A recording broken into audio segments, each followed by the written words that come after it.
I'm interested in asking you, how do you tend to describe the music you make? Is it pop? Is it rock? Do you tend to not even push to describe the music you make? For a very long time, the older music that I was making, I described as dark synth pop. And I feel like that still holds true to a lot of the music that I create, but I've started skewing in a little bit more of a rock and an alternative direction. So I just say that I am a person that makes music, but for the purpose of describing the music, it is synth pop that is starting to skew rock.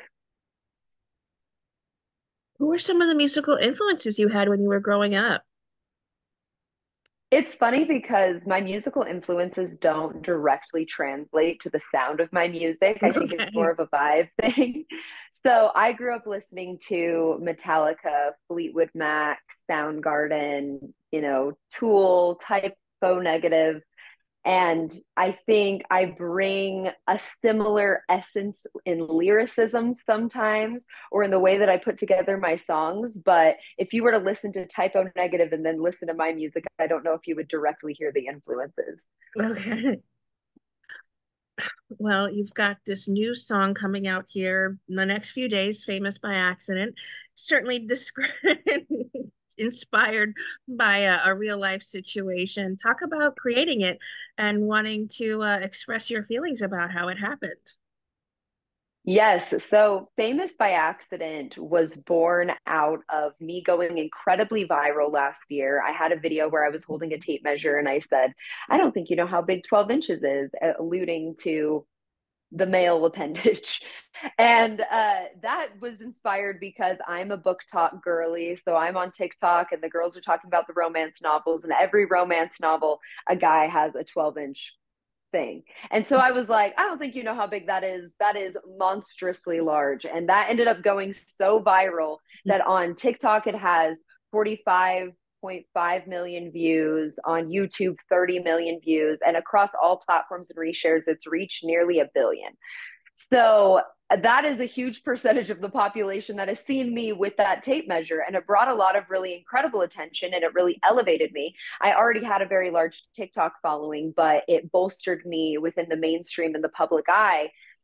And where I had traditionally been a musician that also made comedy videos, it turned into everyone expecting me to make comedy videos about wieners and not make music. So I found that I was having a hard time converting people over to my music, getting people out to my shows. It was like I was still in this grind and this struggle, even though I was so visible and so viral. And so, after a really unfortunate situation with a show in LA, I came back and I wrote Famous by Accident. I had no intention of ever releasing it. It's very different than the music that I normally put out. But I put it on Instagram. Hundreds of thousands of people loved it. And I thought, why the hell not? Let's make it a real thing. And so now it's coming out. My goodness. How are you plan to celebrate then? Large phallic balloons at some point? I hope someone makes me a large phallic cake. I think a 12-inch cake is how I would like to celebrate. What do you think it is about the song that's really going to make it such a summer bop?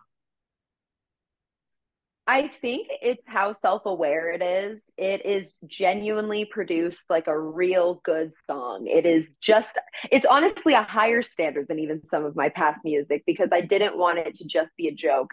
But it's also funny and it points to this phenomenon that me and so many people experience where in this age of constant visibility, anyone can be as visible as they want to be. You could blow up for any reason. It's rarely the things that we're passionate about that tend to get the attention. It's things that are more divisive and salacious. And so I think a lot of people, whether they've experienced it themselves or they're seeing that changing landscape, can relate to just how goofy the modern world is and hopefully appreciate some of the jokes in the song as well.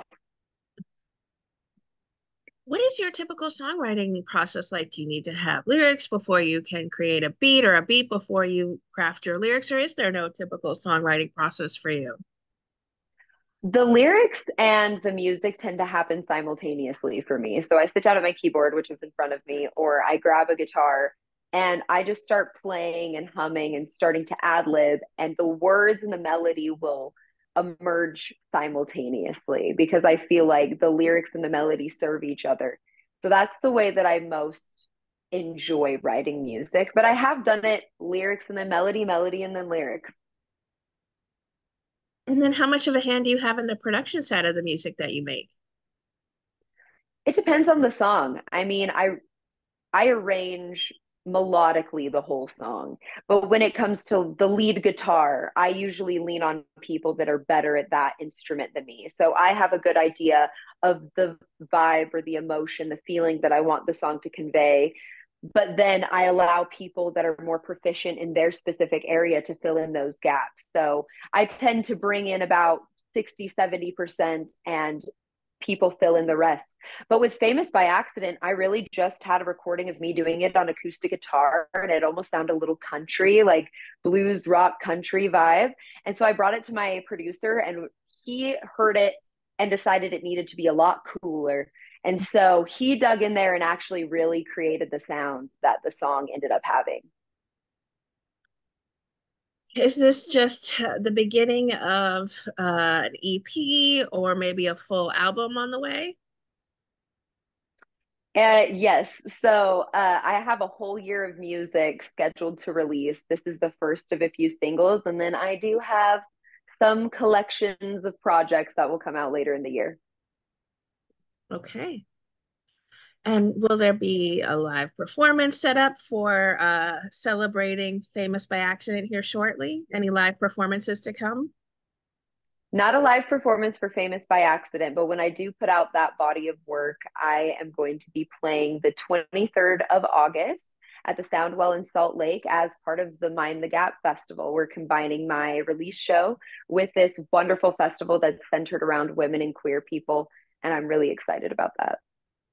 All right, wonderful. What can fans then expect from a live Cera Gibson performance?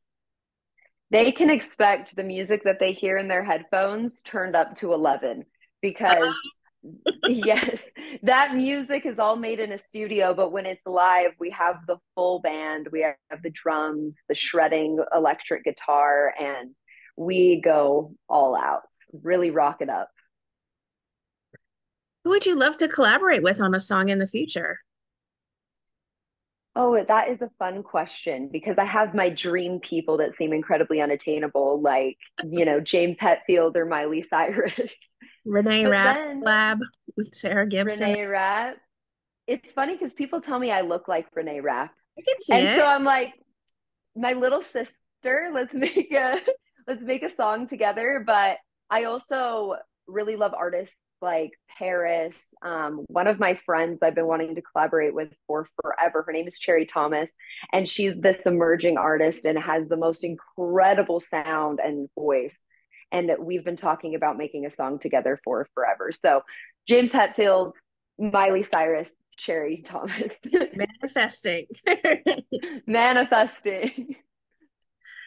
What would you like to say then to everyone who are fans and supporters of the incredible music that you make?